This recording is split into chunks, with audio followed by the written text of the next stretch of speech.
কিয়ামতের আগে ৮টি ভয়ঙ্কর ফিতনা। ১। এই দুনিয়ার ইতিহাসের সবচেয়ে বড় ফিতনার নাম দাজ্জাল।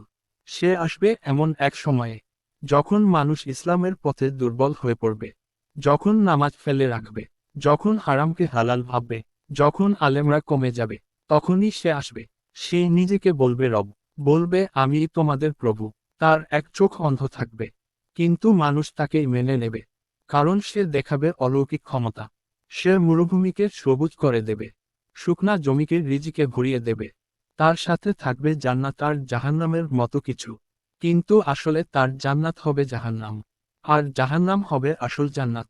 তাকে চিনবে না ঈমানহীনরা, তাকে চিনবে শুধু তারা যাদের অন্তরে আল্লাহর নাম গাঁথা, যারা রাতে অন্ধকারে উঠে কান্নাকাটি করে আল্লাহকে ডাকে, যারা কুরআন পড়ে চোখে অশ্রু ঝরায়।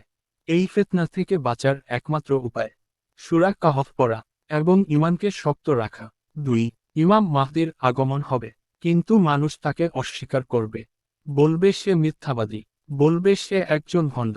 যখন মুসলিমদের নেতৃত্ব বিভক্ত হয়ে যাবে, যখন হকের আওয়াজ চাপা পড়বে, তখন ইমাম মাহদী নেতৃত্ব নিয়ে আসবেন। তিনি সত্য প্রতিষ্ঠা করবেন, অন্যায়ের বিরুদ্ধে দাঁড়াবেন। কিন্তু মানুষ বিভ্রান্ত হবে, তারা বুঝতে পারবে না কে সত্য আর কে মিথ্যা। তারা দুনিয়ার মোহে এমনভাবে ডুবে যাবে যে আল্লাহর পক্ষ থেকে পাঠানো এই নেতাকে তারা মানতে পারবে না। এটাই ফিতনা, হক সামনে থাকলেও চিনতে না পারা। ৩। ইয়াজুজ আর মাজুজ। এই দুই জাতি এখনো লুকিয়ে আছে। তাদের জন্য দেয়াল তৈরি করেছিলেন জুলকারনাইন, কিন্তু কিয়ামতের আগে সেই দেয়াল ভেঙে যাবে। তারা বের হয়ে আসবে, দুনিয়া জুড়ে বিশৃঙ্খলা ছড়াবে। তারা হত্যা করবে যাকে পাবে, তারা গিলে ফেলবে সম্পদ, তারা পান করবে নদীর পানি পর্যন্ত।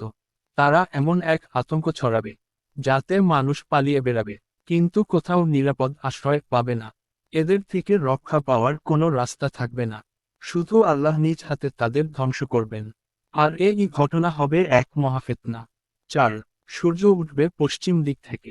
এটি হবে এক এমন দৃশ্য যেটি বদলে দেবে পুরো পৃথিবীর হিসাব। মানুষ তখন কাঁদবে, চিৎকার করবে, আত্মীয়দের ডেকে বলবে, চলো তওবা করি, চলো নামাজ পড়ি, চলো আল্লাহর কাছে ফিরে যাই। কিন্তু তখন আর কিছুই কবুল হবে না। তওবা হবে না গ্রহণযোগ্য, নামাজ হবে না গুনাহ মাফের কারণ। তখন আল্লাহ বলবেন, তোমরা তো সময় পেয়েছিলে, কিন্তু তোমরা ফিরোনি। তখন পেছনে ফিরে তাকানো ছাড়া আর কিছুই থাকবে না মানুষের কাছে। তখন কেউ আর নিজের জন্য কিছু করতে পারবে না। এটাই হবে চিরন্তন আক্ষেপের শুরু। ৫। আকাশ থেকে ধোঁয়া নামবে। এই ধোঁয়া ডেকে দেবে পুরো পৃথিবী। এই ধোঁয়া নিঃশ্বাসের মাধ্যমে ঢুকে পড়বে মানুষের দেহে। কাফিরদের জন্য এটি হবে যন্ত্রণাদায়ক শাস্তি, মুমিনদের জন্য এটি হবে এক পরীক্ষামূলক অসুস্থতা। তারা হালকা জ্বরে আক্রান্ত হবে, কিন্তু বিশ্বাস হারাবে না। মানুষ তখন বলবে, এটা কি ধরনের ধোঁয়া, কোথা থেকে এলো, কেন নিঃশ্বাস নিতে পারছি না, কেন চোখে পানি আসছে? তখন বলা হবে, এই ধোঁয়া এসেছে তোমাদের গাফেলতার জন্য। আল্লাহ তোমাদের জাগাতে চেয়েছেন, তোমরা বুঝবে তখন, কিন্তু কিছু করার থাকবে না। ৬। আলেমরা দুনিয়া থেকে একে একে চলে যাবে, আর তারা সঙ্গে নিয়ে যাবে কোরআনের ব্যাখ্যা, হাদিসের গভীর জ্ঞান। তাদের জায়গা পূরণ করবে না কেউ। মানুষ দিন শিখবে গুগল থেকে, ফতোয়া নেবে ইউটিউব থেকে। তখন ফিতনার শুরু হবে, কারণ অজ্ঞরা দিন শিখাবে, ভুল দিক নির্দেশনা দেবে, হারামকে হালাল বানাবে, হালালকে সন্দেহজনক বলবে। মানুষ তখন বলবে, আরে ফেসবুকেই তো শিখে নিচ্ছি, আর আলেমদের দরকার কি? এই চিন্তাভাবনাই হবে বড় এক ফিতনা, যেখানে আলেমদের অভাব হবে, আর অজ্ঞদের মধ্যে দিনের নেতৃত্ব চলে যাবে। ৭। দুনিয়ার মোহ হবে সবচেয়ে ছদ্মবেশী ফিতনা। মানুষ সম্পদের পেছনে এমনভাবে ছুটবে যেমন ক্ষুধার্ত নেকড়ে ছুটে যায় শিকারের পেছনে। মানুষ হারাম রিজিককে হালাল মনে করে খাবে, সুদকে ব্যবসা বলে চালাবে, ঘুষকে গিফট বলে মেনে নেবে।